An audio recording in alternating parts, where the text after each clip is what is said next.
सावधान मेष राशि लोक मैंने मे मासरे एमिति किछि घटियाकू जाउछि जहा आपणक जीवन को पूरा ओलटि देई पारे। केही पाइबे बड़ सफलता आउ केही पड़ी पारंती बड़ द्वंद्व रे। आपण केउ पक्षरे रहिबे जानिया पई वीडियोटी को शेष पर्यंत देखंतु। नमस्कार बंधु माने आपण मानकु स्वागत आम चैनल रे। आज आमे जानुछे मेष राशि पई मे मासर संपूर्ण राशिफल। एही वीडियो रे आपण जानि परिबे धन और कैरियर विषय रे, प्रेम जीवन केमिति रहिबो, परिवार संपर्क केमिति रहिबो, स्वास्थ्य आपण केमिति रहिबो, एही समस्यार समाधान कोन रहि पारे आ विषय आलोचना करिबा। तेणु वीडियोटी को शेष पर्यंत देखंतु। चैनल को नुआ आसिले चैनल को सब्सक्राइब कर दियंतु एवं वीडियो को गोटे भलो लाइक कर दियंतु। चलतु जानिबा मे मासर राशिफल कोन रहिबो मेष राशि पई। मेष राशि पई मे मास मध्यम ठारू भल रहिबो। एही मासरे आपणक जीवन रे केतेक नुआ अवसर आसी पारे। आपण नुआ काम आरंभ करिया को भाबी पारंती। पुराना समस्यार समाधान मिल पारे, किंतु ग्रह अवस्था कहूछि अति त्वरातीत भाबे काम करिले क्षति होई पारे। त्वरातीत माने तरतर ही काम करिवे ना। धैर्य धरिले लाभ निश्चिंत मिलिबो। एही मासरे आपणकर आत्मविश्वास बढ़िबो, किंतु सहित नम्रता रखियाउ पड़िबो। चलंतु देखिबा आपणक कैरियर और धन विषय रे। मे मासरे कैरियर दिग को भल समय रही। जॉब करुथिबा लोक माने नूतन अवसर पाई पारंती।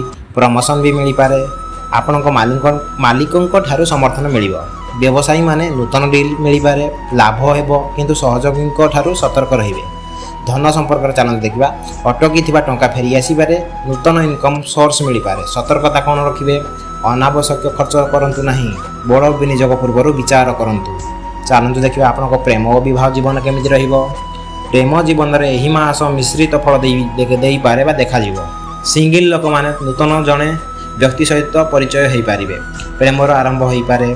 जो माने रिलेशन रे अछंती भूल बुझामणा ठारू दूरे रुहंतु। भूल बुझाबुझी हो पारे। किछि छोट कथा बड़ हो पारे। विवाहित जीवन साधारण रहिबो। परिवार समर्थन मिलिबो। परामर्श को नै पारंती। शांत मन रे कथा कहंतु, अहंकार रखंतु नाही। परिवार और संपर्क विषय कौन रहिबो चलन देखिबा। परिवार रे खुशीर परिवेश रहिबो। घरे कोनोसी शुभ काम होई पारे। परिवार सहित समय काटिबे, किंतु केबे केबे विवाद होई पारे। बड़ मानक सह कथारे सावधान रहंतु, आपणकर मंगल हेबो। स्वास्थ्य विषय चलंतु जानिबा। स्वास्थ्य मध्यम रहिबो। स्ट्रेस और थकामी लागि पारे। मुंड व्यथा होई पारे और घुम असुविधा होई पारे। उपाय कोन करिवे, समय रे खांतु, जग और ध्यान करंतु, पानी अधिक पियंतु, अधिकरु अधिक पियंतु। आपणक शुभ समय और रंग संख्या कौन आसतु जानिबा। आपणक शुभ दिन मंगलवार और रविवार। शुभ रंग लाल और केसरी। शुभ संख्या आपणकर 3 और 9। खास उपाय कौन करिवे, प्रतिदिन हनुमान चालीसा पाठ करंतु। मंगलवार दिन लाल वस्त्र पिंधंतु।